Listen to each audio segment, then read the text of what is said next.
શ્રી ગણેશાય નમઃ. ભાઈઓ અને બહેનો, ધરમ કરમ ગુજરાતી ચેનલ પર આપ સૌ મિત્રોનું સ્વાગત છે. મિત્રો, આજે આપણે જોશું પોષ માસની કૃષ્ણ પક્ષની જે એકાદશી છે તેની વ્રત કથા. પોષ વ્રત એકાદશી છે એ તિલદા નામે કહેવાય છે અને તેનું જાણીતું નામ છે ષટતિલા એકાદશી. ષટતિલા એકાદશીના અધિષ્ઠાતા વાસુદેવ ભગવાન શ્રી કૃષ્ણ છે. તે દિવસે એ ભગવાનની પૂજા તેમની પ્રિય પત્ની શ્રી પ્રિયાની સાથે કલ્હારના પુષ્પો વગેરે સામગ્રીથી કરવાની. નૈવેદ્યમાં ભગવાનને ઘેબર ધરાવવા, અર્ઘ્યમાં દ્રાક્ષ અને દાનમાં વસ્ત્રો આપવા. આ એકાદશીને ષટતિલા નામથી પણ ઓળખવામાં આવે છે. ષટતિલા એકાદશીના દિવસે તલના દાનનું વિશેષ મહત્વ છે. એ દિવસે વ્રત પૂજન અને દાન કરવાથી દેહને અંતે દિવ્ય સુખ પ્રાપ્ત થાય છે. મિત્રો, હવે આપણે જોઈએ ક્યારે છે ષટતિલા અથવા તો તિલદા એકાદશી. તો તિલદા એકાદશી છે તે શરૂ થાય છે તારીખ 13 જાન્યુઆરીએ બપોરે 3:20 અને પૂર્ણ થાય છે બુધવાર 14 જાન્યુઆરીએ એટલે કે ઉત્તરાયણના દિવસે સાંજે 5:55. તો આ રીતે ષટતિલા એકાદશીનું મુહૂર્ત છે. હવે આપણે જોઈએ ષટતિલા એકાદશી અથવા તિલદા એકાદશી જે છે તેની વ્રત કથા. તો ષટતિલા એકાદશીની પુરાતની પવિત્ર કથા છે તે ભગવાન શ્રી કૃષ્ણે નારદજીને કહેલી છે.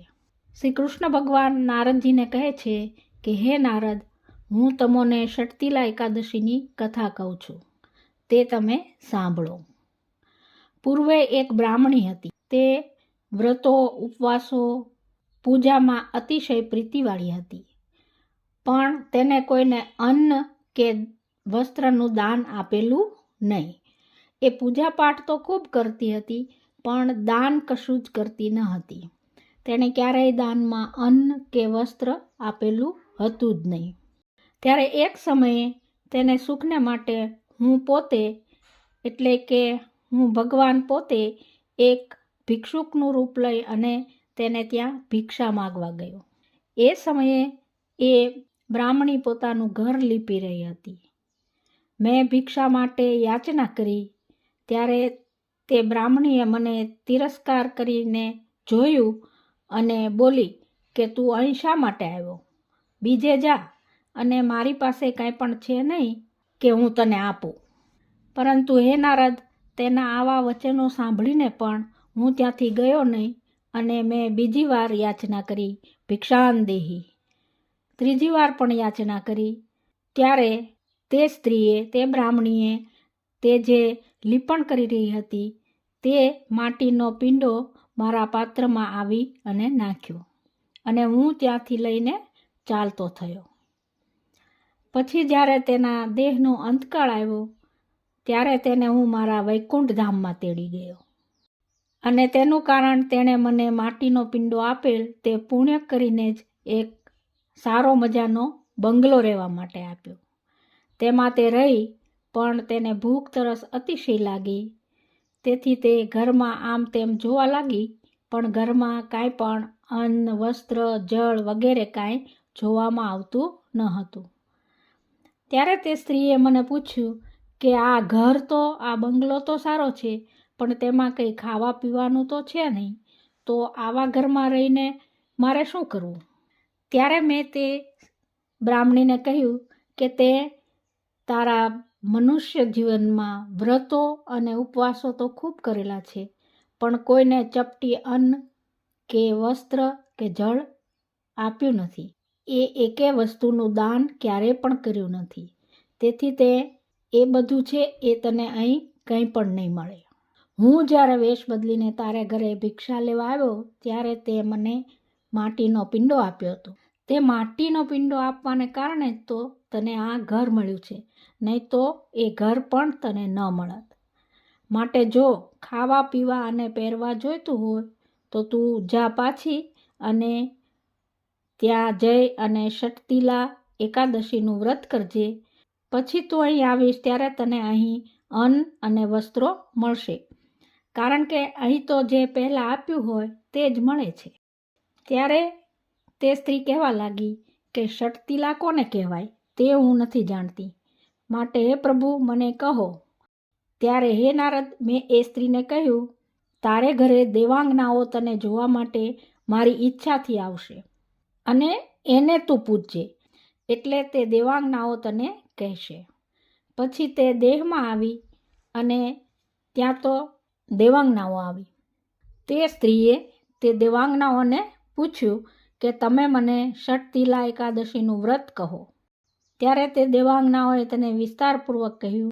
પોષવદ એકાદશી જે છે તેને ષટતિલા એકાદશી કહે છે, અને એ એકાદશીને દિવસે પવિત્ર જળથી સ્નાન કરી અને ત્યાર પછી શ્વેત તલથી સ્નાન કરવું અને તલથી ભગવાનનું પૂજન કરવું. તલ શરીરે ચોપડવા, તલનું નૈવેદ્ય ભગવાનને ધરાવવું અને તલવાળા જળનું પાન કરવું અને તલનું ભક્ષણ કરવું, એટલે કે તલ ખાવા પણ. કેમ કે આ દિવસે તલનું ખૂબ જ મહત્ત્વ છે, એટલા માટે જ આ એકાદશીને તિલદા એકાદશી પણ કહેવામાં આવે છે. અને આ દિવસે અન્ન અને વસ્ત્રની સાથે સાથે તલનું પણ દાન કરવું. આમ કહીને એ બધી દેવાંગનાઓ અદૃશ્ય થઈ ગઈ. ત્યાર પછી તે સ્ત્રીએ દેવાંગનાઓએ જે પ્રમાણે કહ્યું હતું તે પ્રમાણે ષટતિલા એકાદશીનું વ્રત કર્યું.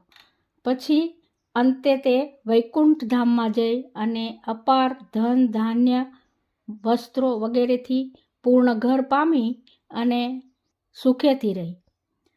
તો મિત્રો, આવું ઉત્તમ ષટતિલા એકાદશીનું વ્રત છે, તો તે વ્રત અવશ્ય કરવું.